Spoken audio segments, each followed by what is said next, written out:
شهر رمضان الذي أنزل فيه القرآن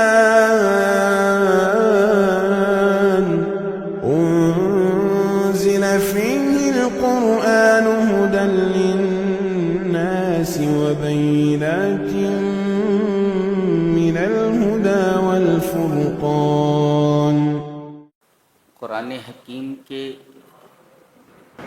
24ویں پارے کا تفسیری خلاصہ پیش کیا جا رہا ہے۔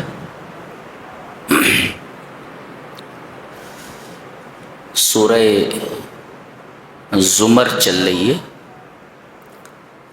یہ زمر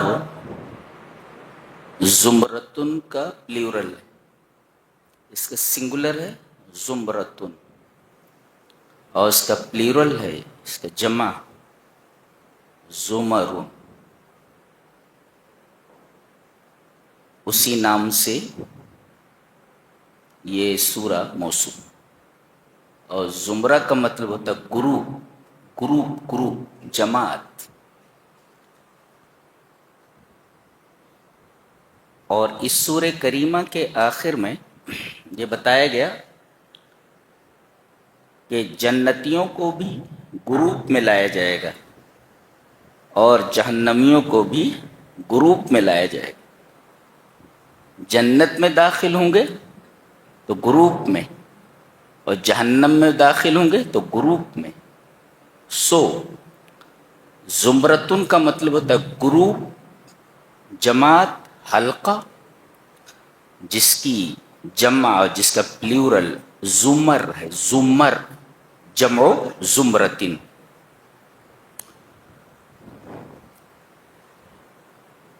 اس کی ابتدا اس آیت کریمہ سے ہو رہی ہے۔ تنزیل الکتاب من اللہ العزیز الحکیم۔ یہ کتاب منزل من اللہ ہے، منزل من اللہ۔ اور تنزیل کا مطلب ہوتا ہے کہ کسی چیز کا اوپر سے نیچے آنا۔ پتہ یہ چلا کہ جہاں سے یہ قرآن حکیم آ رہا ہے، لوح محفوظ سے، لوح محفوظ جانب علو میں ہے، جہت علو میں، بلندی کے ڈائریکشن میں۔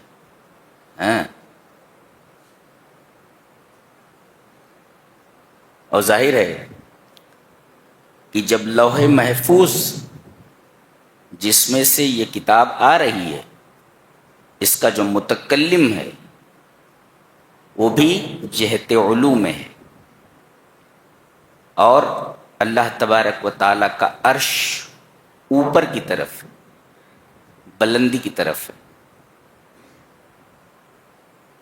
اس کے بعد فرمایا گیا انا انزلنا الیک الکتاب بالحق، ہم نے آپ کی طرف اس کتاب کو حق کے ساتھ نازل کیا ہے، یعنی اس میں کوئی ایسی بات نہیں ہے جو فسانہ ہو۔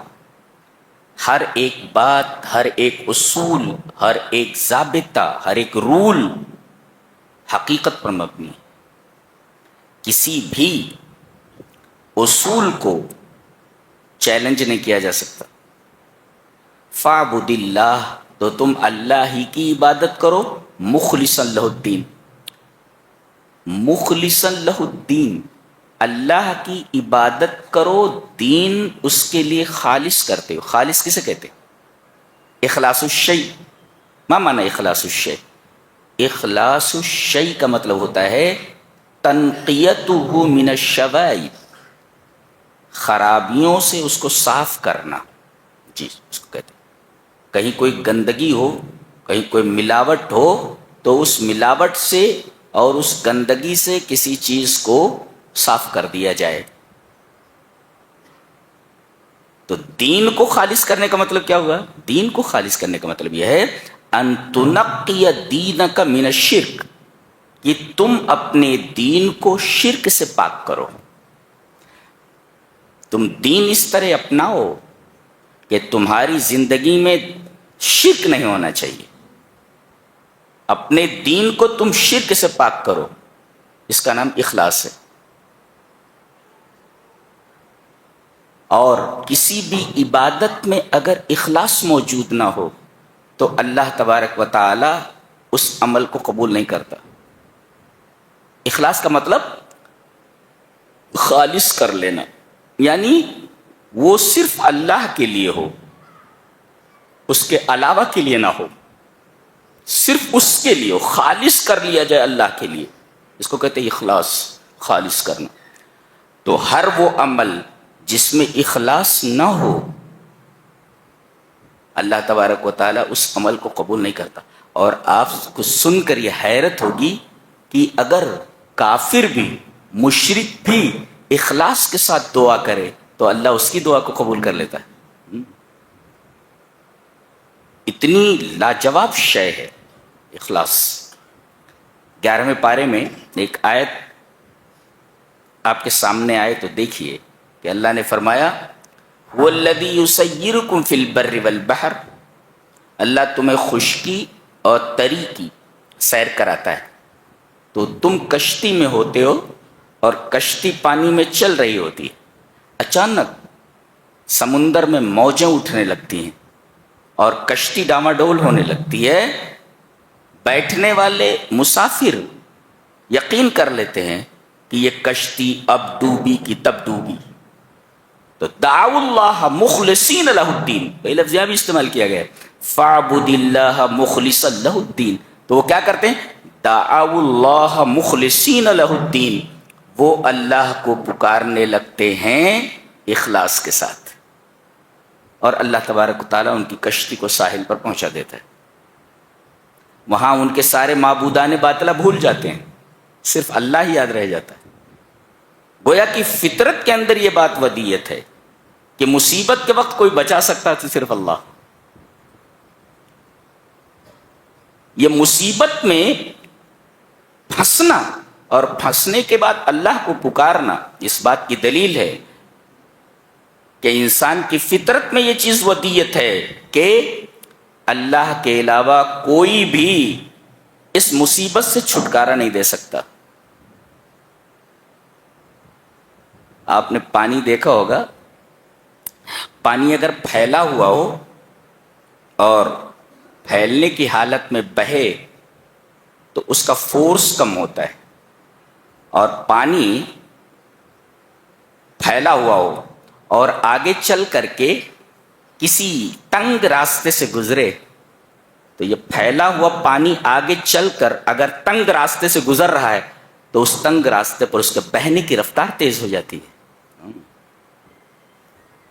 گویا یہ تمام معبودان باطلہ سے کٹ کر صرف اللہ کی طرف متوجہ ہو جاتے ہیں اور صرف اسی کو اپنی اس مصیبت میں پکارتے ہیں، تو اللہ تبارک و تعالی ان سے اس مصیبت کو دور کر دیتا ہے۔ جی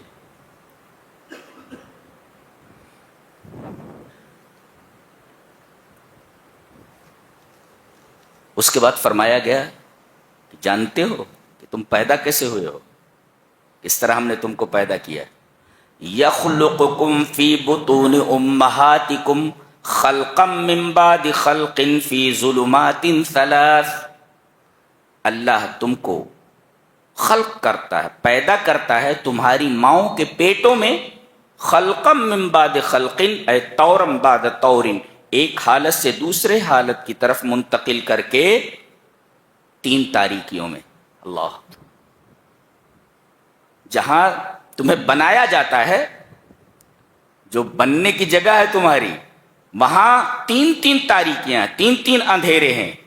ایک ہے ڈارکنیس آف اوم، یعنی رحم کی جو تاریکی ہے وہ، پھر اس کے بعد ڈارکنیس آف پلیسنٹا، پھر وہ جو کھیڑی جو ہوتی ہے پلیسنٹا یعنی مشیمہ، اس کی تاریکی، اور پھر اس کے بعد ڈارکنیس آف اسٹمک یعنی پیٹ کی تاریکی۔ تو 3 تاریکیاں ہیں، ڈارکنیس آف اوم رحم مادر کی تاریکی، اور ڈارکنیس آف پلیسنٹا مشیمہ کی تاریکی، اور پھر ڈارکنیس آف اسٹمک پیٹ کی تاریکی۔ اس کو اس طرح سمجھیں کہ ایک بڑا غبارہ ہے، اس بڑے غبارے میں ایک چھوٹا غبارہ ہے. تو یہ جو بڑا غبارہ ہے یہ پلیسنٹا ہے جی، اور یہ چھوٹا غبارہ یہ رحم مادر ہے، اسی کے اندر بچہ رہتا ہے. اب جیسے جیسے اس بڑے غبارے کے اندر وہ چھوٹا غبارہ جو ہے وہ بڑا ہوتا جاتا ہے، بچہ بڑھتا جاتا ہے، ویسے ویسے یہ بڑا غبارہ تنگ ہوتا جاتا ہے.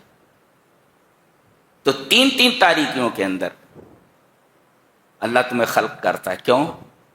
کہتے ہیں اس لیے کہ بیکاز آف دیٹ، اس وجہ سے کہ ان اشعۃ الشمس لو وصلت الیک لافسدتک، اگر سورج کی روشنی تم تک پہنچ جائے تو تمہارا نظام خلق پورا کا پورا بگڑ جائے گا. گویا کہ تمہارے بننے کے لیے تین تین اندھیریوں کی ضرورت ہے، تین تین اندھیرے ہونے چاہیے. اگر سورج کی روشنی وہاں پہنچ جائے تو تمہارا بننے کا جو نظام ہے وہ پورا کا پورا خراب ہو جائے گا. ہم کوئی چیز بناتے ہیں تو ہم اجالوں کے محتاج ہیں، کوئی چیز ہم اندھیرے میں نہیں بنا سکتے. اور یہاں تین تین تاریکیوں میں اتنی شاندار تخلیق کی جا رہی ہے. تو یخلقکم فی بطون امہاتکم خلقا من بعد خلق فی ظلمات ثلاث، تین تین تاریکیوں میں تمہیں پیدا کرتا ہے. یہ اتنی بڑی کاریگری ہے کہ اس کاریگری کی تعریف نہیں کی جا سکتی. اور پانی رہتا ہے اس میں، اسی پانی کے اندر وہ تیرتا رہتا ہے ایسے. اور جیسے جیسے بڑا ہوتا ہے تو ایک خاص حالت میں جب پہنچتا ہے تو اس کا منہ ماں کی پیٹھ کی طرف ہو جاتا ہے اور اس کی پیٹھ ماں کے پیٹ کی طرف ہو جاتی ہے. جی تو غریب بات ہے. کیوں؟ اس لیے کہ کام کرتے ہوئے زیادہ تر عورت کا اگلا حصہ متاثر ہوتا ہے. تو اللہ تبارک و تعالیٰ نے پیٹ کی طرف اس کا منہ ہی نہیں رکھا ہے کہ منہ کے اوپر ضرب پڑے، بلکہ ماں کی طرف اس کی پیٹھ رکھی ہے اور پیٹھ کی طرف اس کا چہرہ رکھا ہے. عجیب و غریب بات. اور جب گھومتا رہتا ہے وہ پیدائش کے وقت، جب پیدائش کا وقت آتا ہے تو اللہ تبارک تعالیٰ اس کے سر کو نیچے کی طرف کر دیتا اور پیر کو اوپر کی طرف کر دیتا. اس طرح پیدا ہونے میں آسانی ہوتی ہے، ورنہ اگر پیر پہلے نکلے تو پھر اس میں بہت بڑا خطرہ ہے. تو اللہ تبارک تعالیٰ اس کے سر کو نیچے کی طرف کر دیتا ہے. دیکھ رہے ہیں تخلیق کا انداز. وہاں نہ ماں کا گزر ہے، نہ باپ کا گزر ہے، نہ کسی ڈاکٹر کا گزر ہے. پوری تخلیق رب کائنات کی نگرانی میں ہوتی ہے، بناتا ہے. اور جب تک تم باہر نہیں آتے، غذا کے لائق ہوتے ہو، تو ایک نلی تمہارے اس پیٹ کے حصے سے منسلک کر دی جاتی ہے، خاص حصے سے، اور تم کو غذا ملتی رہتی ہے. اور عجیب بات ہے، پیٹ کے اندر ہے تو ایک راستے سے غذا مل رہی ہے، باہر آتا ہے تو اس راستے کو کاٹ دیا جاتا ہے. اللہ فرماتا ہے ایک راستہ رزق کا کٹا تو ہم نے ماں کے سینے میں دو راستے تمہارے رزق کے لیے پیدا کر دیے ہیں. ایک راستہ کٹا تو دو راستے ہم نے رزق کے پیدا کر دیے، اور یہ دو راستے بند ہو جائیں 2 سال کے بعد تو پھر 4 راستے ہیں، 2 ہاتھ 2 پیر. یخلقکم فی بطون امہاتکم خلقا من بعد خلق فی ظلمات 3 ان 3 ڈارکنیسز، 3 تاریکیوں میں ہم تمہیں بناتے ہیں. ہماری کاریگری ہے یہ. ذالکم اللہ ربکم، اور اللہ ہی تمہارا رب ہے. رب مانے پرورش کرنے والا. وہاں پوری پرورش اللہ ہی کر رہا ہے. اور جب باہر آتے ہو, چلنے کے قابل ہو جاتے ہو, تو پھر کہتے ہو کہ ہماری دکان ہمیں رزق دیتی ہے, ہمارا دھندا ہمیں رزق دیتا ہے, ہماری نوکری ہمیں رزق دیتی ہے. وہاں رزق دینے والا کون تھا؟ تم اس قدر احسان فراموش ہو سکتے ہو؟ تم اتنے احسان فراموش کیسے ہو سکتے ہو؟ اللہ تبارک تعالیٰ کو کیسے بھول سکتے ہو؟ تم اپنے رب کو تم کیسے بھول سکتے ہو؟ ربوبیت کی ساری کار فرمائیاں رحم کے اندر ہو رہی ہیں. اسی وجہ سے کہا گیا ذالکم اللہ ربکم, یہ تمہارا رب ہے, یہ پال رہا ہے تم کو. لہ الملک, اسی کی بادشاہت ہے. لا الہ الا ہو, اس کے علاوہ کوئی معبود نہیں. اب ربوبیت سے الوہیت پر استدلال کیا گیا کہ پالنے والا یعنی رب جب ایک ہی ہے تو عبادت کے لائق بھی ایک ہی ہونا چاہیے. اسی وجہ سے ربوبیت کا حوالہ دینے کے بعد الوہیت کا حوالہ دیا گیا کہ جب وہی رب ہے تو الہ بھی وہی ہے. اس کے علاوہ کوئی پالنے والا نہیں, تمہیں بنانے والا نہیں, تمہیں خلق کرنے والا نہیں, تو اس کے علاوہ کوئی عبادت کے لائق بھی نہیں ہے. لہذا کہا گیا ذالکم اللہ ربکم لہ الملک لا الہ الا ہو. اور اس کے بعد کہا گیا فَأَنَّا تُصْرَفُونَ, فَأَنَّا تُصْرَفُونَ, کہاں پھرے جا رہے ہو, کہاں بھٹک رہے ہو, بھٹکتے کہاں جا رہے ہو؟ یہ سمجھ میں نہیں آ رہا ہے.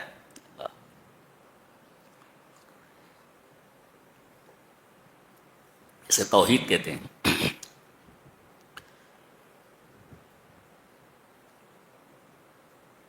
آگے فرمایا گیا قل ان الخاسرین الذین خسروا انفسهم واہلیہم یوم القیامہ. کتنی عجیب بات کہی جا رہی. اور آخر میں کہا گیا الا ذالک هو الخسران المبین, یہ کھلا ہوا گھاٹا ہے. کھلا ہوا گھاٹا ہے. کھلا ہوا گھاٹا کا مطلب آنکھوں سے دکھائی دے رہا ہے کہ گھاٹا ہے. یہ مبین مانے کھلا ہوا, واضح. کیا کھلا ہوا گھاٹا ہے؟ گھاٹا یہ ہے کہ تم ہمیشہ جہنم میں رہو گے. یہ تمہاری ذات کا نقصان ہوا. قل ان الخاسرین الذین خسروا انفسهم, انہوں نے اپنے آپ کا گھاٹا کر لیا. اپنے آپ کو گھاٹے میں ڈالنے کا کیا مطلب؟ بتخلید النار, جہنم میں ہمیشہ رہنے کے لیے. اب آدمی ہمیشہ جہنم کے لیے چلا گیا, جہنم میں چلا گیا, تو یہ ہوا خود اپنے آپ کا گھاٹا, اپنے آپ کا, اپنے نفس کا. وہی کہا گیا خسروا انفسهم, اپنے آپ کو گھاٹے میں ڈال دیا اس نے. کھلا ہوا گھاٹا ہے, جہنم میں چلا گیا, اب کبھی نکلے گا نہیں. تو یہ اپنے آپ کا گھاٹا ہوا جسے خسروا انفسهم سے واضح کیا گیا. اور کہا گیا وَأَهْلِيهِمْ, جن کے لیے تم زندگی بھر مرتے رہے, تمہارے اہل و عیال. وَأَهْلِيهِمْ, بیٹا بیٹی بیوی ماں باپ, حلال حرام کی تمیز کیے بغیر اللہ سے رشتہ منقطع کرتے ہوئے منمانی زندگی تم دنیا میں گزارتے رہے, اور جن کے لیے سب کچھ کرتے رہے, اپنی زندگی تم نے جن پر نچھاور کر دی, اب وہ تم سے ملنے والے نہیں ہیں, وہ بھی ہاتھ سے گئے. خسروا انفسهم, تم خود جہنم میں چلے گئے. وَأَهْلِيهِمْ, اگر تمہارے اہل جنت میں چلے گئے تو تم تو جہنمی ہو اور تمہارے اہل جنتی ہیں. جنتی جہنمیوں کے ساتھ کیسے مل سکتے ہیں؟ تمہارے اہل بھی تم سے چھوٹ گئے, تو تم نے اپنے آپ کو کھو دیا, یہ گھاٹا. اور تم نے اپنے آپ کو کھونے کے ساتھ ساتھ جن کے ساتھ تم نے زندگی بھر وفا کی ان کو بھی تم نے کھو دیا, وہ بھی اب تمہیں ملنے والے نہیں ہیں. بیوی دیکھے گی قیامت کے میدان میں کہ شوہر وہ دیکھو نظر آ رہا ہے, بھاگے گی کہ کہیں آ کر کے یہ نہ کہہ دے کہ زندگی بھر میری بات مانتے رہے ہو, ذرا ایک نیکی دے دو. شوہر بھاگ جائے گا. شوہر بیوی کو ایک نیکی دینے کے لیے تیار نہیں ہوگا اور بیوی شوہر کو ایک نیکی دینے کے لیے تیار نہیں ہوگی.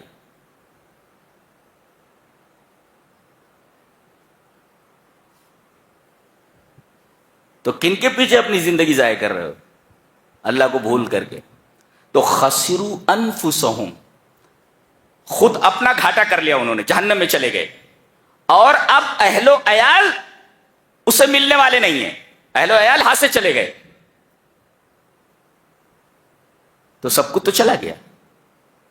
تم نے خود کو کھو دیا اور اپنے اہل کو بھی کھو دیا. تمہارے پاس بچا کیا؟ اور جس کے پاس کچھ بچتا نہیں، دیٹ از خسران مبین، اس کو کہتے ہیں کھلا ہوا گھاٹا. الا ذالک هو الخسران المبین، یہ کھلا ہوا گھاٹا ہے کہ آدمی اپنے آپ کو گھاٹے میں ڈال دے اور اپنے اہل و عیال کو گھاٹے میں ڈال دے، اپنے آپ کو کھو بیٹھے اور اپنے اہل و عیال کو کھو بیٹھے. اس سے بڑا گھاٹا کیا ہو سکتا ہے؟ دیکھو یہاں پر وہی قل ان الخاسرین الذین خسروا انفسهم واہلیہم یوم القیامہ، قیامت کے دن تم بھی گئے اور تمہارے ہاتھ سے تمہارے اہل و عیال بھی نکل گئے. ذالک هو الخسران المبین، یہ کھلا ہوا گھاٹا ہے.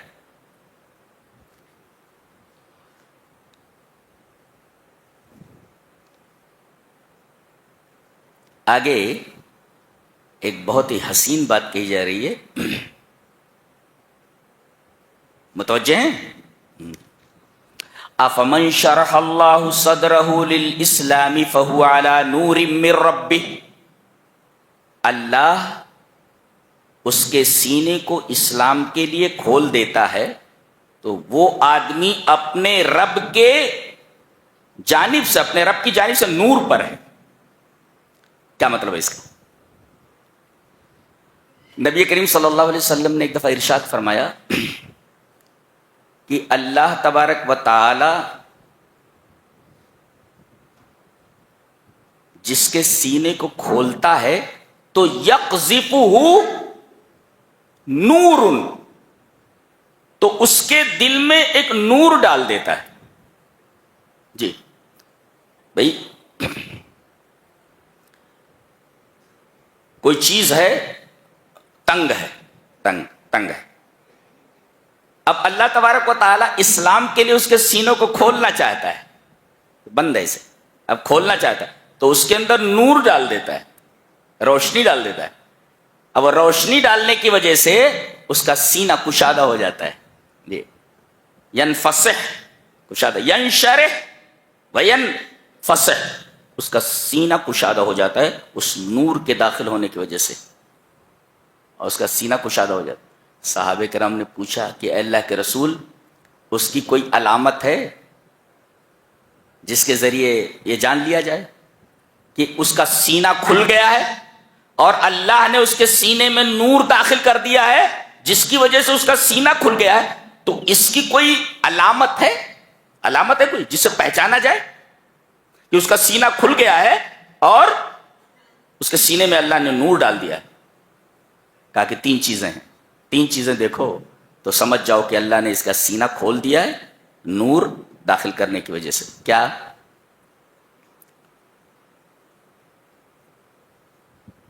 ایک ہے دار الخلود کی طرف توجہ، الانابۃ الی دار الخلود. دیکھو کہ وہ آخرت کے بارے میں سوچتا رہتا ہے، آخرت کی طرف مائل. الانابۃ الی دار الخلود، ہمیشگی کے گھر کی طرف اس کی توجہ ہے. ہمیشگی کا گھر کون سا؟ یہ دنیا تو عارضی ہے. ہمیشگی کے گھر کی طرف اس کی توجہ. الانابۃ الی دار الخلود، ہمیشگی کے گھر کی طرف اس کی توجہ ہے. والتجافی عن دار الغرور، اور دھوکے کے گھر سے دور دور رہنے لگا ہے. تجافی عن، یہ وہ دار الخلود ہے، یہ دار الغرور ہے.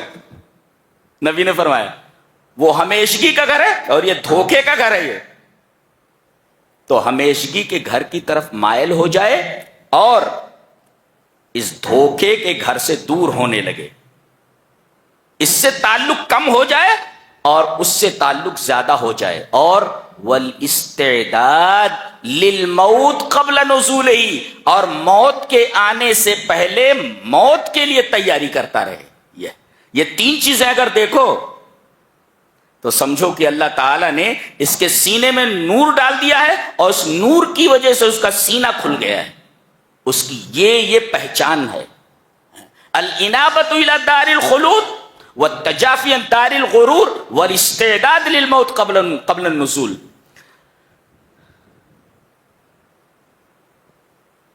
کبھی توفیق ہوئی کہ قبرستان چلے جاؤ اور تھوڑی دیر بیٹھو وہاں، دنیا سے چھٹی ملے تب نا۔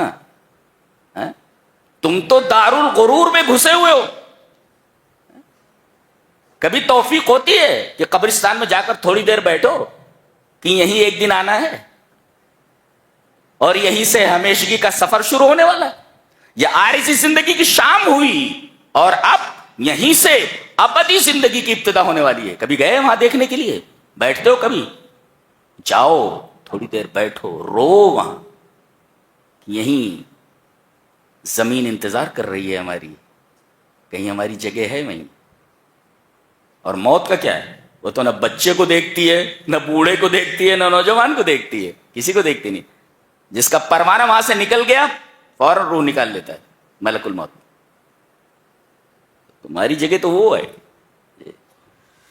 تو افمن شرح اللہ صدرہ للاسلام فہو علی نور من ربی، جس کا سینہ اللہ کھولنا چاہتا ہے اس کے دل میں نور ڈال دیتا ہے۔ علامت کیا ہے؟ الانابۃ الی دار الخلود والتجافی عن دار الغرور واستعداد للموت قبل النزول۔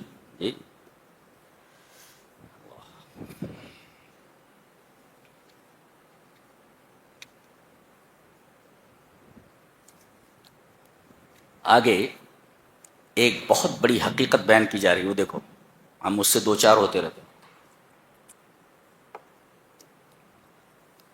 فرمایا گیا اللہ یتوفی الانفس حین موتها واللتی لم تمت فی منامها فیمسک التی قضى علیها الموت ویرسل الاخرى الى اجل مسمى ان فی ذلک لآیات لقوم یتفکرون۔ فرمایا گیا کہ اللہ تعالی دو وقت آدمی کی روح کو نکال لیتا ہے۔ ایک تو نیند کے وقت، نیند یہ وفات صغرا ہے۔ ہاں، نیند کے وقت اللہ تبارک و تعالی انسان کی روح کو نکال لیتا ہے،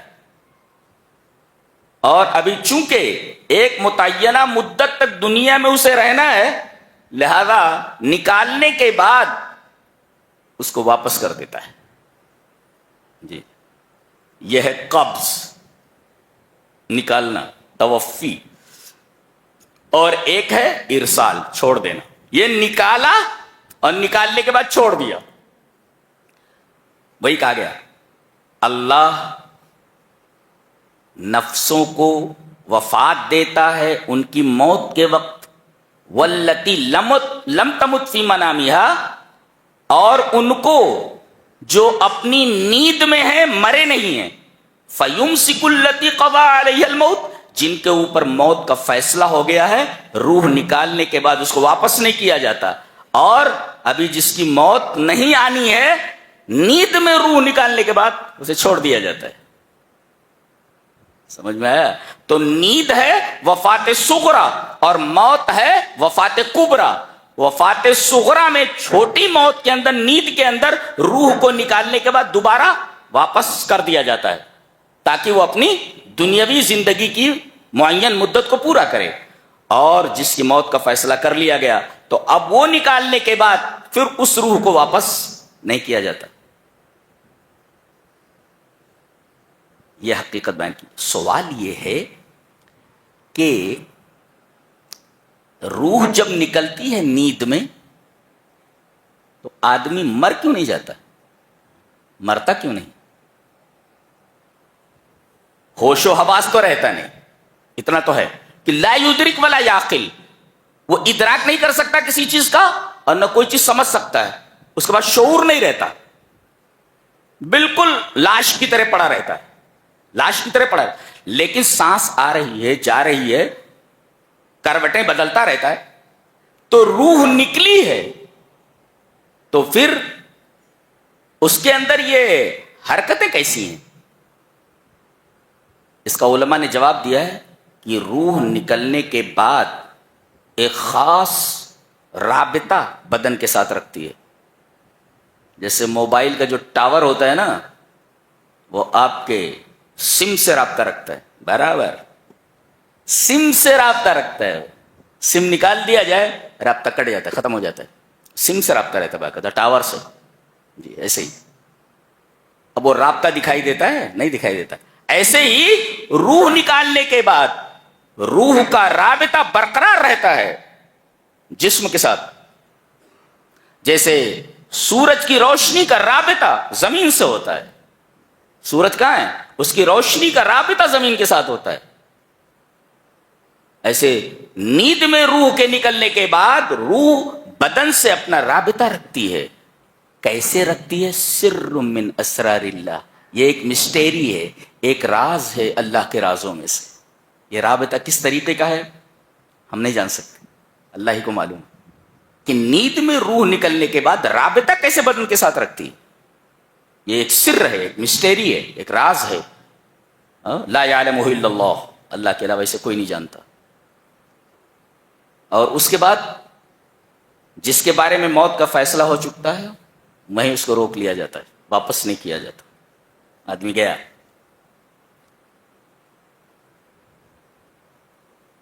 ایک نقطہ یہاں یہ جاننے کی ضرورت ہے کہ توفی جو ہوتا ہے نا, توفی وفات دینا, اس کے دو معنی ہوتے ہیں. ایک تو وفات کا اطلاق نیند کے اوپر ہوتا ہے ایک, اور وفات کا ایک اطلاق ہوتا ہے موت کے اوپر. تو گویا کہ توفی عام ہے. توفی اور وفات کا اطلاق نیند کے اوپر بھی ہوتا ہے, اور توفی اور وفات کا اطلاق موت کے اوپر بھی ہوتا ہے. نیند کے اندر وفات صغرا میں بدن سے روح کا تعلق جزوی طور پر کٹ جاتا ہے, اور موت میں کلی طور پر کٹ جاتا ہے. اتنا سمجھے, یہ فرق ہے نیند میں اور موت میں. بدن سے روح کا تعلق نیند میں جزوی طور پر کٹ جاتا ہے, اور موت میں روح کا بدن سے تعلق کلی طور پر ختم ہو جاتا ہے. ھذا الفرق بین الوفات والموت, اور ھذا الفرق بین النوم والموت. اچھا ایک سوال اور کر لیں. روح مرتی ہے؟ جس کو نکالا جا رہا ہے روح, جس کی حقیقت اللہ کے علاوہ کوئی نہیں جانتا.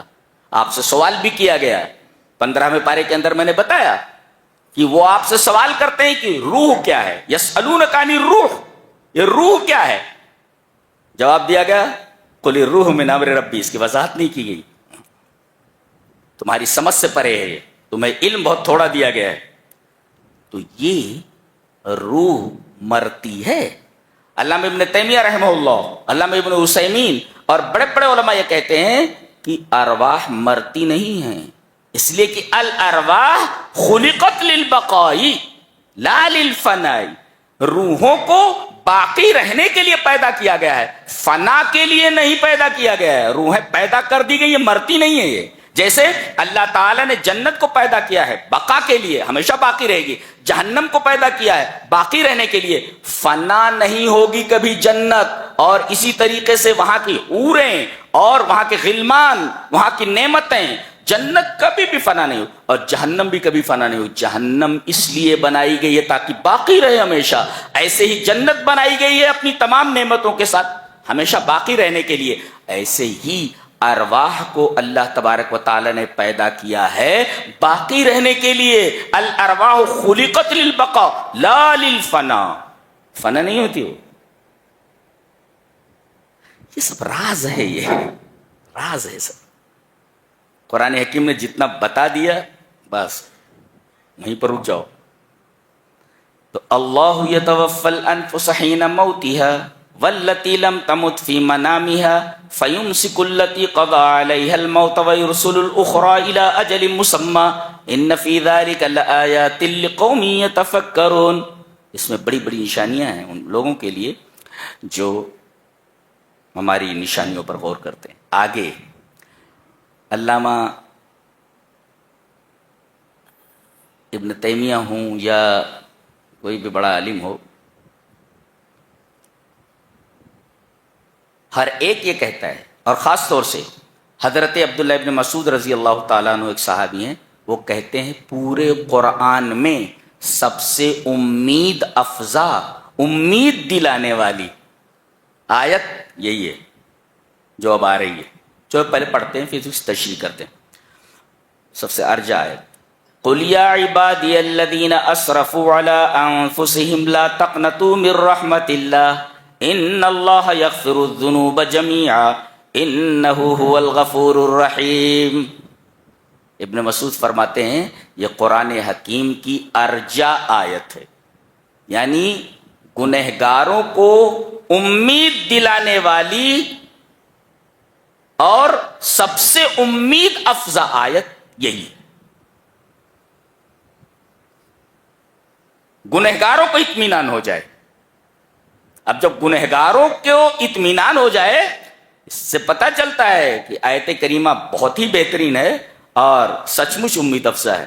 چلیے ایک ایک لفظ کی تشریح کرتے ہیں. قل، اللہ اپنے نبی سے کہتا ہے کہ آپ کہہ دیں. کن سے؟ یعنی یہ قضیہ، یہ بات اور یہ اعلان آپ میرے گنہگار بندوں سے کر دیجئے. آپ کہیے. ایک تو نبی سے کہا جا رہا ہے کہ آپ یہ بات پہنچا دیں میرے گنہگار بندوں تک. اچھا، قل کا مطلب یہ ہوا آپ کہیے.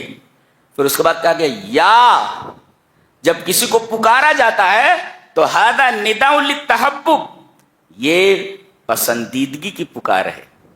میں آپ کو پکاروں او بھائی، ایسا پکاروں تو یا جو ہے نداء للتحبب، یہ محبوبیت کی پکار ہے کہ آپ کو پکارا جا رہا ہے، پکارنے والے کی نگاہ میں آپ اچھے ہیں، پسندیدہ ہیں، تبھی تو پکار رہا ہے. یا کا مطلب یہ ہو کہاں جا رہا ہے، کدھر جا رہے ہو، ادھر آؤ، میری طرف آؤ. اتنی عجیب و غریب بات ہے، رب تعالیٰ کسی کو پکارے ہیں کہ کدھر جا رہے ہو، ادھر آؤ. جس راستے پہ تم جا رہے ہو وہ راستہ صحیح نہیں ہے، ادھر آؤ میری طرف. رب اگر کسی کو پکارے آواز دے کر، آواز دے رہا ہو کدھر جا رہے ہو، کتنی حیرت انگیز بات ہے.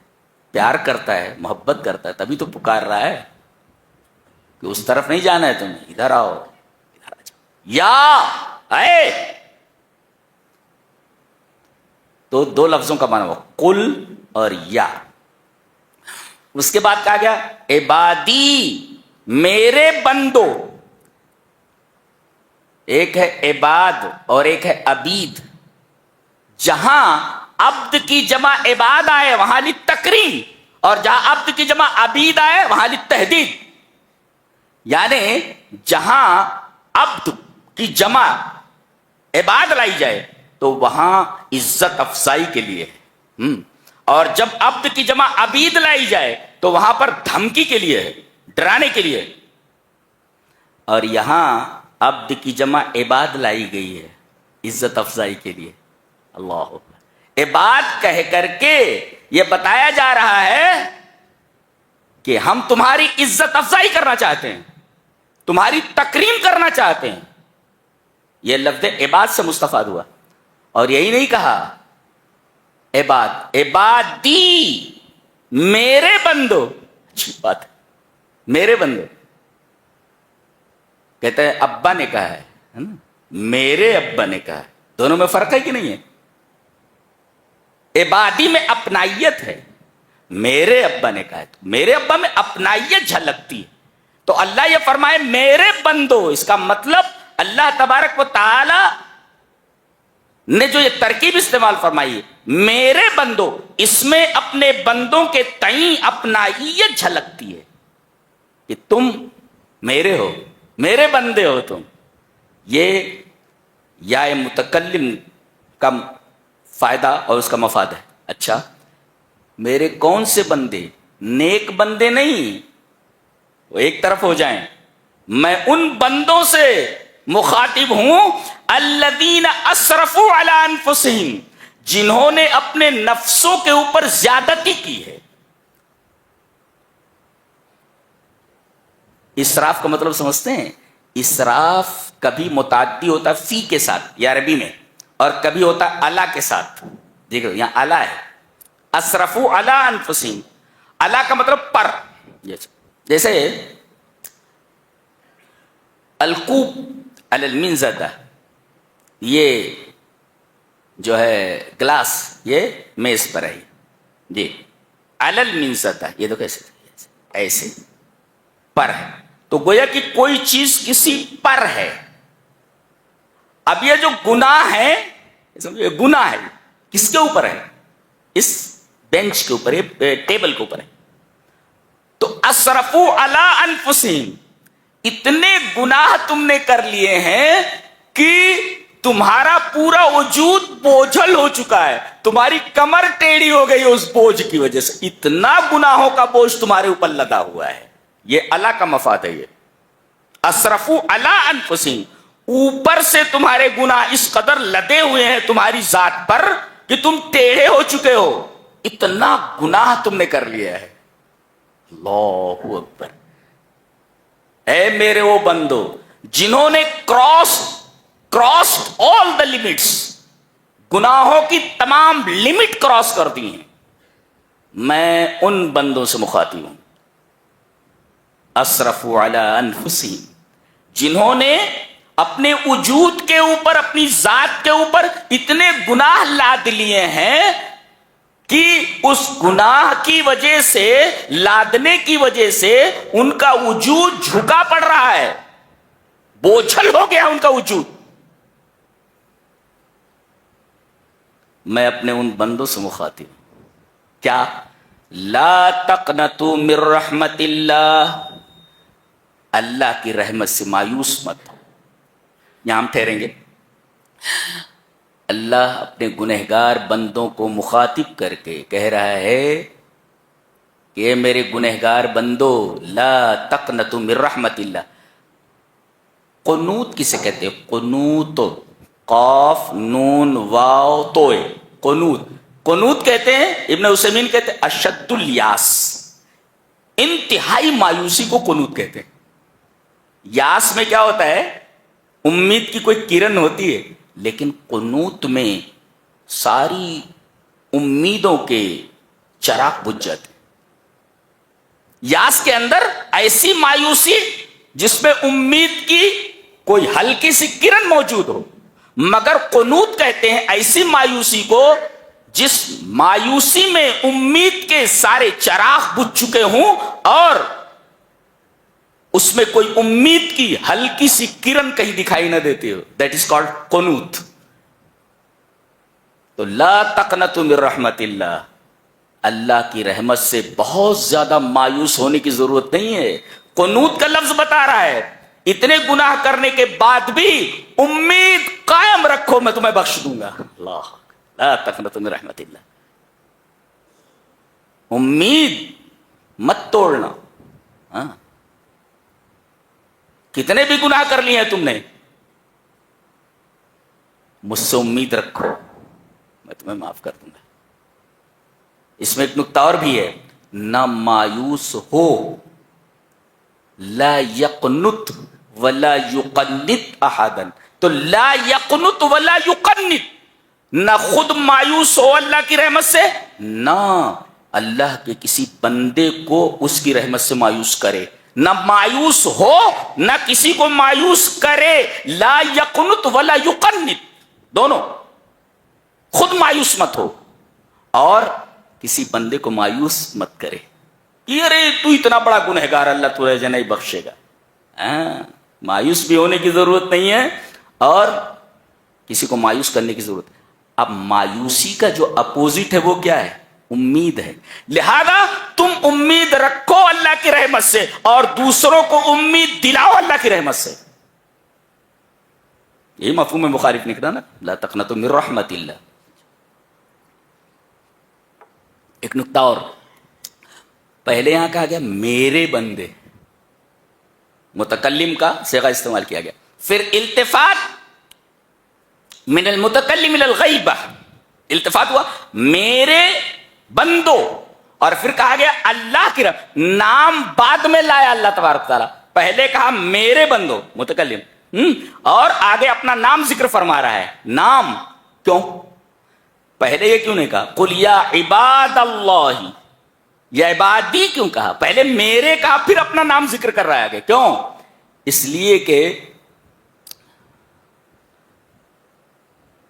اگر آدمی ضمیر استعمال کرے کسی کے بارے میں تو اتنا ڈر نہیں لگتا. ڈر اس وقت لگتا ہے جب اس کا نام لے لیا جائے. ارے اس نے بلایا ہے، اس نے، تو کم ڈر لگتا ہے. لیکن کہا جائے کہ فلاں جابر آدمی نے آپ کو بلایا ہے، اس کا نام یہ ہے، تو نام جب ذکر کر دیا جائے تو آدمی کو ہیبت ہو جاتی ہے، ڈر لگتا ہے اس کو. تو اللہ تبارک و تعالیٰ نے پہلے امید دلائی، اپنا نام ذکر نہیں کیا. اللہ کے سامنے تمہیں کھڑے ہونا ہے، اللہ کے سامنے. اب نام لے دے گا ویسا آدمی ہیبت زدہ ہو جائے گا. تو پہلے اللہ تبارک و تعالیٰ نے ضمیر استعمال فرمایا میرے بندو، اور پھر آگے برحمت اللہ کہا، اللہ کی رحمت سے مایوس مت ہو. اللہ، اب پھر اپنا نام ذکر کر رہا ہے. پھر اچھا عجیب بات تو یہ ہے کہ رحمت اللہ، رحمتی نہیں کہا، رحمت کی اضافت اپنے نام کی طرف کی، اور لفظ اللہ نے، بلکہ اللہ کا نام تمام اسماء اور صفات میں سب سے اعظم اور اجل ہے. اللہ کے جتنے بھی نام ہیں، تمام نام، صبور ہے، شاکر ہے، اسی طریقے سے جب مقیت ہے، رحیم ہے، غفور ہے، رحمان ہے، رب ہے، یہ جتنے نام ہیں اس کے تمام ناموں میں سب سے عظیم نام، سب سے اجل اور بزرگ نام یہ اللہ ہے، سب سے بڑا نام. تو جب رحمت کی اضافت سب سے بڑے اسم کے ساتھ کی گئی، پتہ یہ چلا کہ اللہ کی سب سے بڑی رحمت گنہگاروں کی منتظر ہے. یہ مطلب سمجھ میں آ رہا ہے؟ یہ قرآن حکیم ہے. یہ سائنس وائنس کہیں لگتی نہیں اس کو جی، فزکس سے پوری سمجھ میں آتا ہے. فزکس سے یہ قرآن کی فزکس سے یہ من رحمت اللہ، اللہ کی رحمت. اللہ کا نام سب سے عظیم، اور جب رحمت کی اضافت اللہ کی طرف کی گئی تو پتہ یہ چلا کہ اللہ کا نام سب سے عظیم اور رحمت کی اضافت، تو اللہ کی سب سے عظیم رحمت، کہ اس سے بڑی رحمت کوئی نہیں ہو سکتی، وہ گنہگار بندوں کی منتظر ہے. کیا بات. اور پھر اس کے بعد فرمایا ان اللہ، ان ویسے بھی شیورلی، یقیناً اس میں کسی بات کا کوئی شک نہیں ہے، ان اللہ یغفر الذنوب جمیعا، دیکھا بے شک اللہ بخش دے گا الذنوب، ذنب ہے اس کا سنگولر اور ذنوب اس کا پلیورل. ذنب مانے ایک گناہ، ذنوب مانے بہت سارے گناہ. اچھا ذنب کہتے ہیں اس گناہ کو جو اللہ اس کے بندے کے درمیان ہو. اللہ یہ فرما رہا ہے میرے بندے، میرے حقوق میں تو نے تقصیر کی ہے، کوتاہی کی ہے، تو میرے اور تیرے درمیان جو معاملہ ہے، میرے حق میں جو تو نے گناہ کیے ہیں، میں تمام گناہ معاف کر دوں گا. الذنوب صغیرہا و کبیرہا و خطیرہا و حقیرہا، چھوٹے گناہ معاف کر دوں گا، بڑے گناہ معاف کر دوں گا، خطرناک گناہ معاف کر دوں گا، اور ہلکے گناہ معاف کر دوں گا. سب صغیرہا و کبیرہا و خطیرہا و حقیرہا، سارے گناہوں کو معاف کر دوں گا. الذنوب، تمام گناہوں کو معاف کر دوں گا میں. اللہ، کچھ گناہ بچ جائیں گے جنہیں اللہ معاف نہیں کرے گا. آگے کہا گیا جمیعاً، جمیعاً means all of them، جمیعاً مانے all، کچھ گناہ بچیں گے نہیں، جمیعاً تمام گناہوں کو معاف کر دے. اللہ، کیوں؟ انہ هو الغفور الرحیم، اس لیے کہ وہی غفور الرحیم ہے.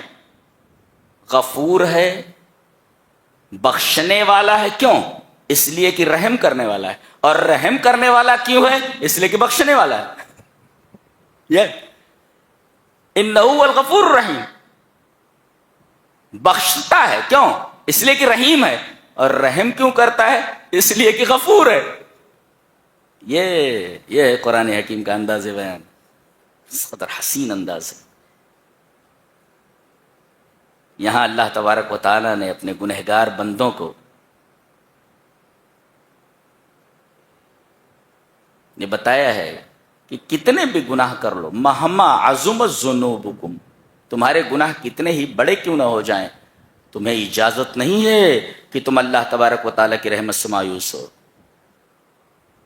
اگر کوئی یہ کہے کہ میرے گناہ اتنے بڑے ہیں کہ اللہ مجھے معاف نہیں کرے گا، وہ اللہ تبارک و تعالیٰ کی رحمت عامہ کی توہین کرتا ہو کہ میرے گناہ اللہ کی رحمت سے بڑے ہیں. ایسا کوئی بول سکتا ہے؟ کوئی چیز اللہ کی رحمت سے بڑی ہو سکتی ہے؟ سوال پیدا نہیں ہوتا.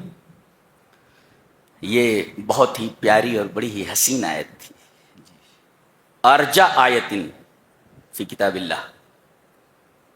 اب اس پر آپ جتنا رونا چاہیں رو لے، اور رب تعالیٰ سے جس قدر محبت کرنا چاہے آپ محبت کر سکتے. اگر وہ ہمارے گناہوں کے باوجود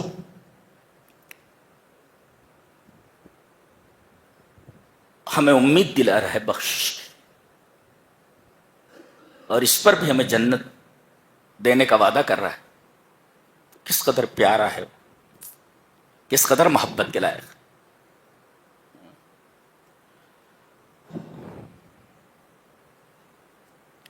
اسی کو ناراض کیا ہوا ہے ہم، اور پوری دنیا کو ہم نے خوش کیا ہوا ہے. مشہور واقعہ ہے کوئی کہ بادشاہ نے اپنی تمام لونڈیوں سے کہا کہ تمہیں یہاں آ کر جو مانگنا ہو مانگ لو. تمام لونڈیاں آ گئیں.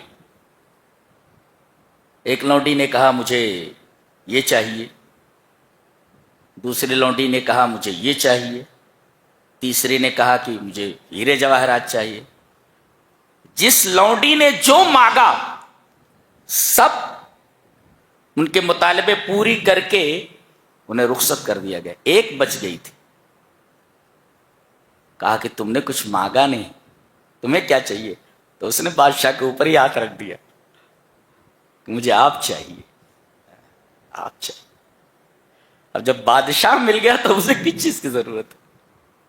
تو تم نے تو پوری دنیا کو خوش کر رکھا ہے اور اللہ کو ناراض کر رکھا ہے. اللہ کے ہو جاؤ، پوری دنیا تمہاری ہو جاتی ہے، پوری دنیا تمہاری ہو جاتی ہے. آج پوری دنیا کے اندر مسلمان اسی وجہ سے پریشان ہیں کہ وہ ساری چیزوں سے محبت کرتے ہیں سوائے اللہ کے. ساری مصیبتوں کی جڑ یہی ہے، ہماری بربادی کی جڑ یہی، ہماری ذلت اور ہماری پستی کی واحد وجہ یہی ہے، واحد سبب یہی ہے. سبحان اللہ و بحمدہ.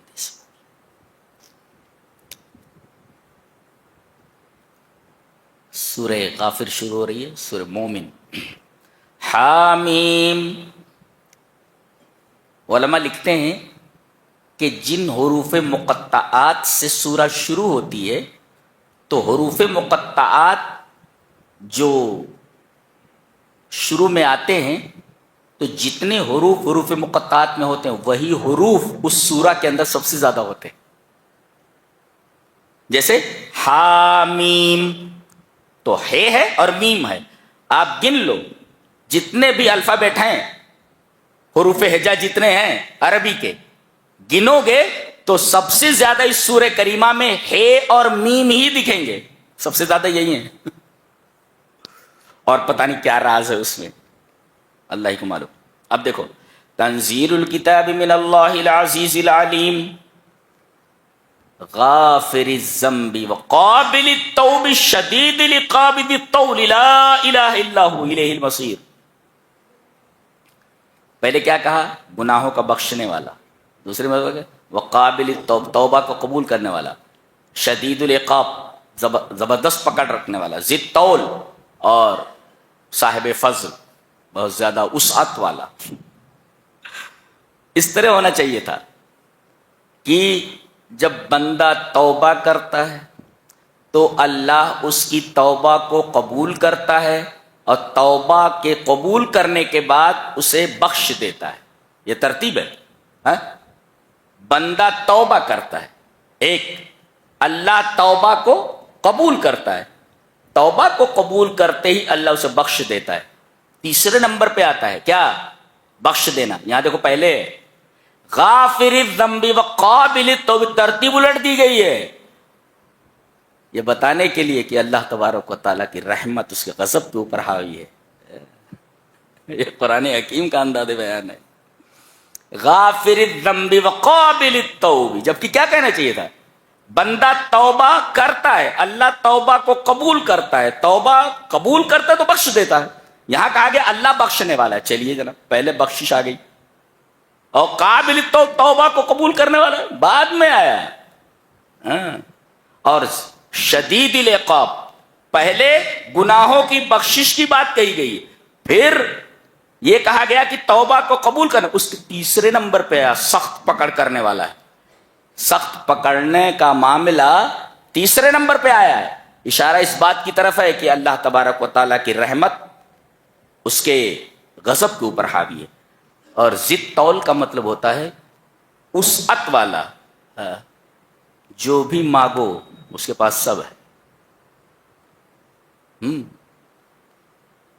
ضد طول کا مطلب سعا کا مطلب وسعت اس کے اندر اتنی ہے خزانے میں کہ جو بھی مانگو رتی برابر، پوری کائنات مانگو، کائنات دینے کے بعد بھی رتی برابر اس کے خزانے میں کمی نہیں ہوگی. یہ مطلب ہے ضد طول کا، صاحب الفضل و صاحب السعہ.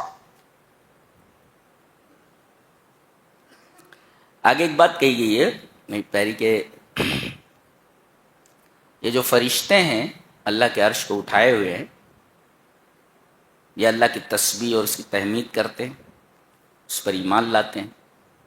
اور کیا کرتے ہیں؟ اور کیا کرتے ہیں؟ وَيَسْتَغْفِرُونَ لِلَّذِينَ آمَنُوا، ایمان والوں کے لیے، توحید والوں کے لیے مغفرت کی دعا کرتے. کون؟ ارے وہ فرشتے جو اللہ کے عرش کو اٹھائے ہوئے. اب بتاؤ، اللہ کا جو عرش ہے اس کو اٹھائے ہوئے، یعنی عرش سب سے بڑی چیز ہے کائنات میں، سب سے بڑا آبجیکٹ وہی ہے عرش. جی، اس سے بڑی کوئی چیز نہیں. اس کو اٹھائے ہوئے یعنی گویا کہ وہ عرش کو اٹھائے ہوئے ہیں اور اللہ عرش پر مستوی ہے. گویا کہ وہ عرش کے قریب ہیں، اٹھائے ہوئے ہیں اور اللہ کے قریب ہیں. اب یہ فرشتے جو اللہ کے قریب ہیں، جو عرش کو اٹھائے ہوئے، یہ دعا کرتے ہیں کن کے لیے؟ ایمان والوں کے لیے، توحید والوں کے لیے. وَيَسْتَغْفِرُونَ لِلَّذِينَ آمَنُوا، اللہ. اور کیا کہتے ہیں؟ رَبَّنَا وَسِعْتَ كُلَّ شَيْءٍ رَحْمَةً، اے ہمارے رب تیری رحمت ہر چیز کو گھیرے ہوئے ہے.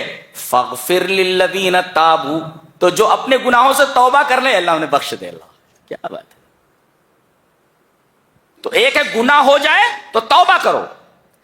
یہ فرشتے دعا کر رہے ہیں جو بھی تیرا مومن بندہ گناہ کرنے کے بعد گناہ سے تائب ہو جائے، میرے رب تو ایسے توحید والے کو بخش دے، اس کے گناہ کو معاف کر دے. اور جو تیرے راستے پر چلے، اللہ کا راستہ کون سا ہے؟ جو رسول کو دیا گیا ہے، صراط مستقیم. تو گویا کہ دو چیزیں کرنی ہیں، ایک تو زندگی پر صراط مستقیم پر چلنا ہے، اور دوسرے گناہ ہو جائے، چلتے چلتے راستے میں لغزش ہو سکتی ہے، نشیب و فراز ہیں. There are many ups and downs in this route. اس راستے کو آپ چلتے چلے جا رہے ہیں، بہت سارے نشیب و فراز ہیں.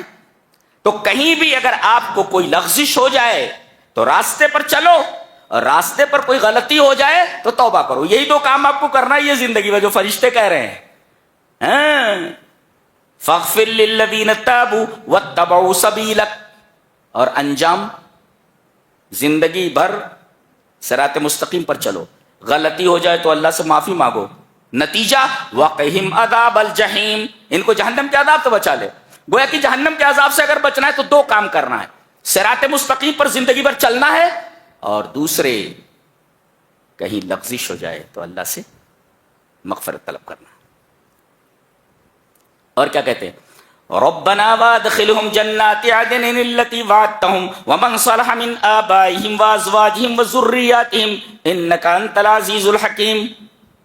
ایک مفسر لکھتا ہے کہ اگر باپ توبہ کر لے تو توبہ کا اثر اسی تک محدود نہیں رہتا، بلکہ اللہ اس کی بیوی کو بھی توفیق دیتا ہے کہ وہ بھی توبہ کر لے، اور اللہ اس کے بچوں کو بھی توفیق دیتا ہے کہ وہ توبہ کر لیں. اس لیے کہ فرشتے دعا کر رہے ہیں کہ اللہ اس آدمی کو جنت میں داخل کرنے کے بعد ان کے باپ کو بھی جنت میں داخل کر دے، ان کی بیویوں کو بھی جنت میں داخل کر دے، وہ ذریاتہم اور ان کے بچوں کو بھی جنت میں داخل کر دے. تو ظاہر ہے کہ جب باپ نے توبہ کر لیا تو اس توبہ کا اثر اس کی بیوی تک پہنچا، بچوں تک پہنچا، باپ تک پہنچا.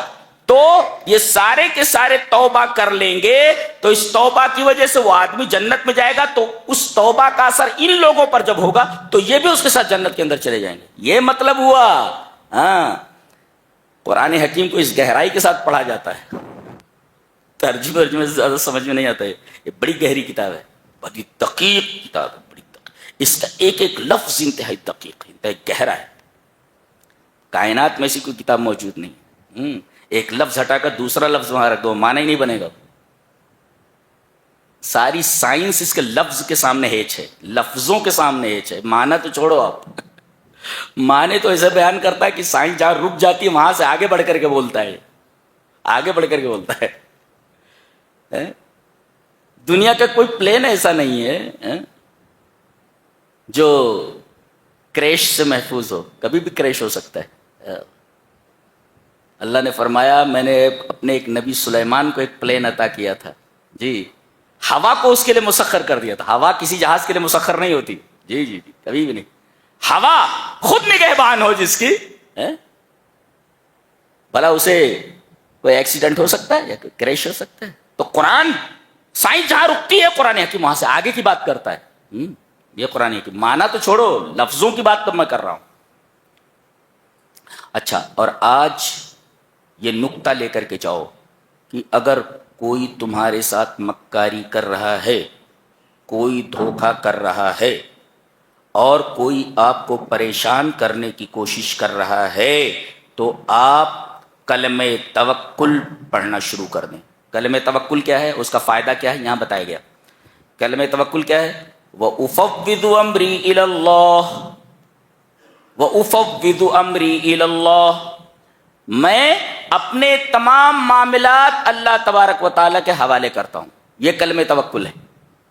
میں نے اپنا سارا معاملہ اللہ کے حوالے کر دیا، یہ ہے کلمہ توکل. فائدہ یہ جس نے پڑھا اس کو، جی، فَوَقَاهُ اللَّهُ سَيِّئَاتِ مَا مَكَرُوا وَحَاقَ بِآلِ فِرْعَوْنَ سُوءَ الْعَذَابِ.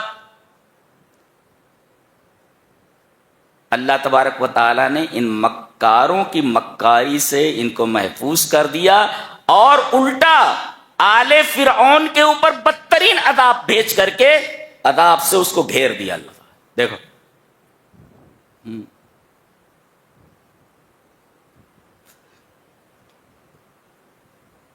یہ کون آدمی ہے؟ فرعون کے خاندان ہی کا ایک آدمی تھا جو موسیٰ پر ایمان لے آیا تھا، لیکن مصلحت کی وجہ سے اپنے ایمان کو چھپا رہا تھا. جی، جس کے بارے میں اللہ تبارک تعالیٰ نے یہاں ارشاد فرمایا وَقَالَ رَجُلٌ مُؤْمِنٌ مِّنْ آلِ فِرْعَوْنَ. فرعون ہی کے خاندان کا وہ آدمی تھا اور اپنے ایمان کو وہ چھپا رہا تھا. جب موسیٰ علیہ السلام کے قتل کرنے کی بات آئی تو کھل کر سامنے آ گیا، اس نے اپنے ایمان کو ظاہر کر دیا. یہ سب موسیٰ کو قتل کرنے کے در پہ ہیں. وَأُفَوِّضُ أَمْرِي إِلَى اللَّهِ. میں اپنے تمام معاملات اللہ کے حوالے کرتا ہوں. تو اس کلمہ توکل کو پڑھنے کی وجہ سے اللہ تبارک و تعالی نے یہ فرعون کے جو مکار لوگ تھے ان کی مکاری سے ان کو محفوظ کر دیا. تو جب بھی کچھ ایسا لگے کہ کوئی آپ کو تکلیف پہنچا رہا ہے، مکاری کر رہا ہے، تو اس سے بچنے کے لیے ایک کلمہ توکل پڑھیں. کیا؟ وَأُفَوِّضُ أَمْرِي إِلَى اللَّهِ وَاللَّهُ بَصِيرٌ بِالْعِبَادِ یا وَأُفَوِّضُ أَمْرِي إِلَى اللَّهِ.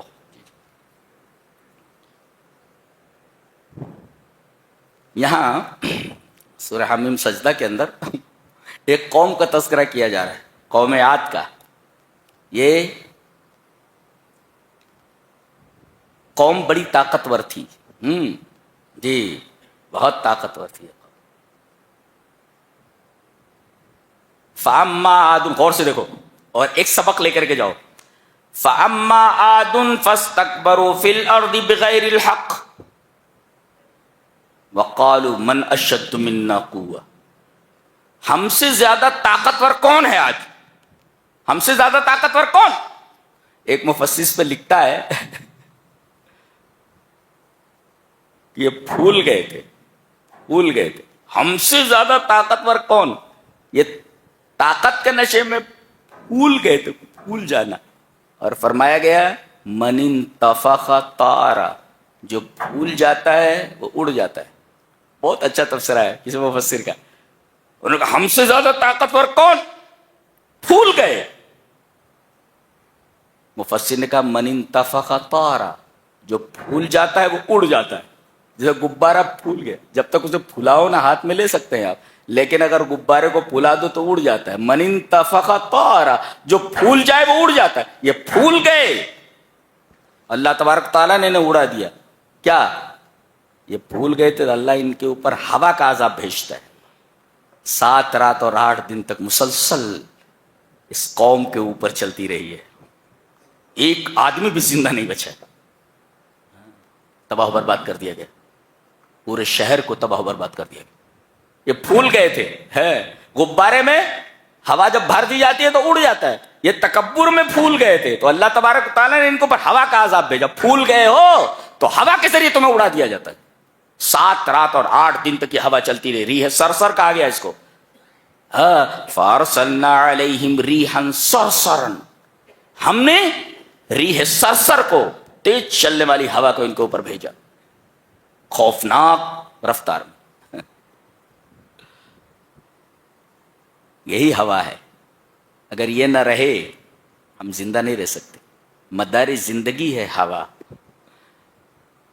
جس کے بغیر ہم زندہ نہیں رہ سکتے. لیکن ایک قوم نے شرارت کی تو اسی چیز کو جو مدار زندگی ہے سبب موت بنا دیا گیا ہے. ہوا وہی ہے. رب تعالیٰ نے صرف اتنا کہا کہ اپنی اسپیڈ بڑھا دے.